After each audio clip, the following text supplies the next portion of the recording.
जय श्री कृष्णा दोस्तों, हमारे चैनल कृष्ण की दासी में आपका हार्दिक स्वागत है। आज हम आपको इस वीडियो में बहुला चौथ व्रत की पूजा विधि, व्रत की कथा सुनाएंगे और इस व्रत के क्या लाभ हैं यह भी बताएंगे। भाद्रपद के कृष्ण पक्ष की चतुर्थी को बहुला चौथ या बहुला चतुर्थी या संकटा चतुर्थी के नाम से जाना जाता है। यह व्रत संतान की रक्षा करने वाला व्रत कहलाता है। भाद्रपद चतुर्थी तिथि को पुत्रवती स्त्रियां अपने संतान की रक्षा तथा उनकी उन्नति के लिए, उत्तम स्वास्थ्य के लिए व्रत करती हैं। हमारे शास्त्रों की माने तो यह व्रत करने से संतान के ऊपर आने वाले कष्टों का अंत हो जाता है।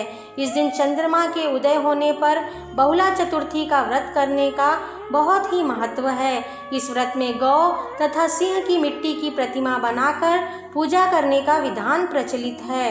बहुला चौथ का व्रत मुख्य रूप से गुजरात राज्य में कृषक समुदाय के लोग मनाते हैं। बहुला चौथ का व्रत मुख्य रूप से कृष्ण भगवान को मानने वाले लोग मानते हैं। इस व्रत को गौ पूजा व्रत भी कहते हैं। जिस प्रकार गौ माता अपना दूध पिलाकर अपनी संतान की रक्षा करती है तथा संपूर्ण मानव जाति की रक्षा करती है, यह व्रत निसंतान को संतान तथा मान सम्मान एवं धन ऐश्वर्य प्रदान करने वाला व्रत है। बहुला चौथ की पूजा बहुत ही सरल है। इस विधि से आप बहुला चौथ की पूजा कर सकते हैं। इस दिन प्रातःकाल जल्दी उठकर नित्य क्रिया से निवृत्त होकर स्नान कर शुद्ध व नए कपड़े पहने। इस दिन आप बहुला चौथ व्रत का संकल्प मन ही मन लें। भगवान गणेश का ध्यान करें। इस दिन पूरे दिन का उपवास रखने के बाद संध्या के समय गणेश, गौरी, श्री कृष्ण एवं गौ माता की पूजा की जाती है। स्थान विशेष के अनुसार पूजा विधि में अंतर हो जाता है। अंत आपके घर परिवार में आपकी सासू माँ व माँ द्वारा बताए गए विधि से भी आप पूजा कर सकती हैं। कई स्थानों पर इस दिन रात में चंद्रमा के निकलने पर गणेश व गौरी जी की पूजा घर के आंगन में पीढ़े पर गणेश जी की व गौरी जी की स्थापना कर उनकी पूजा की जाती है। उन्हें फल, फूल, धूप, दीप दिखाया जाता है, उनकी पूजा की जाती है। और कहीं कहीं इस व्रत में एक लोटे में जल लेकर जल में अक्षत, थोड़ा दूध, सुपारी व फूल डालकर चंद्रमा को अर्घ्य दिया जाता है। इस अर्घ्य को रात्रि में जब चंद्रमा उदय होता है तब दिया जाता है। इस प्रकार से व्रत पूजा रात्रि में ही की जाती है और सुबह से उपवास रहा जाता है। यह व्रत निराजल रहा जाता है और इस दिन गाय से बने दूध की मिठाई या दूध का सेवन नहीं किया जाता। बहुला चतुर्थी व्रत में कई लाभ होते हैं। इस व्रत को करने से व्यक्ति की सभी इच्छाएं, मनोकामनाएं पूर्ण हो जाती हैं। इस व्रत को करने से शारीरिक तथा मानसिक कष्टों से भी मुक्ति मिलती है। यह व्रत निसंतान को संतान सुख प्रदान करता है। इस व्रत के प्रभाव से व्यक्ति के घर में धन धान्य में वृद्धि होती है। व्रती स्त्री को पुत्र, धन, सौभाग्य की प्राप्ति होती है तथा व्रत करने वाली महिला के पुत्र पर आने वाले सभी कष्टों का अंत हो जाता है। इस व्रत के दिन आप कुछ कार्यों को ना करें। इस व्रत के दिन इन बातों का ध्यान रखें। इस दिन आप गाय के दूध से बनी हुई कोई भी खाद्य सामग्री न खाएं। गाय के साथ साथ गाय के बछड़े की भी आप इस दिन पूजा करें। इस दिन भगवान कृष्ण व गाय की पूजा का वंदन करना बहुत ही जरूरी होता है।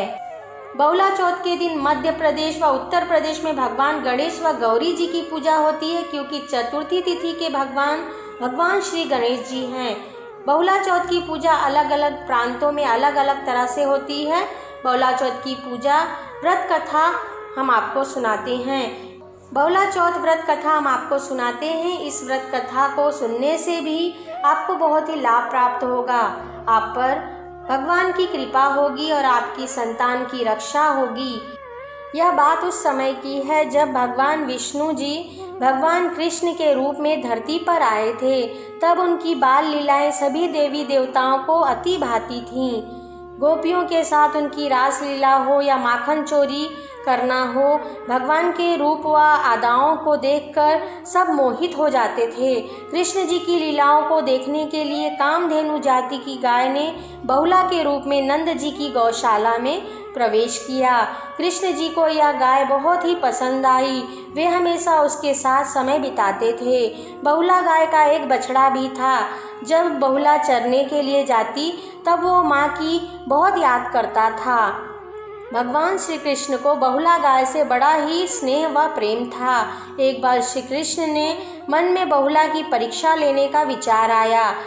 जब बहुला वन में घास चर रही थी तब भगवान श्री कृष्ण सिंह रूप में प्रकट हो गए। मौत बनकर सामने खड़े सिंह को देखकर बहुला भयभीत हो गई, लेकिन हिम्मत करके सिंह से बोली, हे वनराज, मेरा बछड़ा भूखा है। बछड़े को दूध पिलाकर मैं आपका आहार बनने वापस आ जाऊंगी। सिंह ने कहा कि सामने आए आहार को कैसे जाने दूं? तू वापस नहीं आई तो मैं भूखा ही रह जाऊंगा। बहुला ने सत्य और धर्म की शपथ लेकर कहा कि मैं अवश्य वापस आऊंगी। बहुला की शपथ से प्रभावित होकर सिंह राजा बने श्री कृष्ण ने बहुला को जाने दिया। बहुला घर जाकर अपने बछड़े को दूध पिलाकर उसे प्रेम किया और वापस वन में आ गई। बहुला की सत्य निष्ठा देखकर सिंह बने भगवान श्री कृष्ण अत्यंत प्रसन्न हुए और अपने वास्तविक रूप में आकर कहा, हे बहुला, तुम मेरी परीक्षा में सफल हुई। अब मैं तुम्हें आशीर्वाद देता हूँ। अब से भद्रपद चतुर्थी के दिन गौ माता के रूप में तुम्हारी पूजा होगी। तुम्हारी पूजा करने वाले को धन और संतान का सुख मिलेगा। इस प्रकार से इस व्रत का नाम बहुला चौथ या बहुला चतुर्थी पड़ा। आप इस व्रत को करें व व्रत का लाभ उठाएं। आपके संतान की रक्षा के लिए यह व्रत करें। आपको हमारा ये वीडियो कैसा लगा हमें कमेंट में लिखकर बताएं। वीडियो अच्छा लगा हो तो इसे लाइक और शेयर करें। हमसे जुड़े रहने के लिए हमारे चैनल को सब्सक्राइब करके रखें। वीडियो देखने के लिए आप सभी का धन्यवाद।